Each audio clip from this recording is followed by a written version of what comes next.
लोग कहते हैं कि एक बार एक इंसान ने भगवान की तपस्या करी और भगवान आ गए। और जनरली लोग एक ही वरदान मांगते कि बस ये कर दो। उसने बोला नहीं, मुझे ऐसा कुछ दीजिए कि मैं जब भी जो मांगू मुझे मिले। पर भगवान कहते तो बहुत अटपटी चीज है, तो इसका एक साइड इफेक्ट भी होगा। बोले क्या? बोले जो तुम मांगोगे तुमको मिलेगा, पर उसका डबल तुम्हारे पड़ोस को मिलेगा। उसने कहा मुझे फर्क नहीं पड़ता। बोले ठीक है। तो उसने गाड़ी मांगी, उसको मिली एक, पड़ोस वाले को 2 मिल गई। अब उसको अच्छा नहीं लग रहा, तो उसने एक घर मांगा, उसको 2 मिल गया। अब तो और इसको गुस्सा आ रहा है।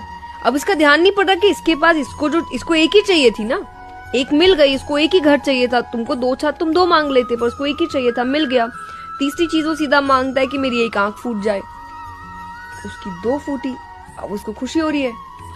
फिर वो का एक हाथ टूट जाए, उसके 2 टूट, मतलब उसको इससे खुशी हो रही है। तो ये एक्चुअली कहानी बताई गई थी कि इंसान खुद के पास क्या है उससे उसको खुशी या दुख का नहीं है, दूसरे को क्या मिल रहा है और दूसरे से क्या छिन रहा है, अभी पूरा उसका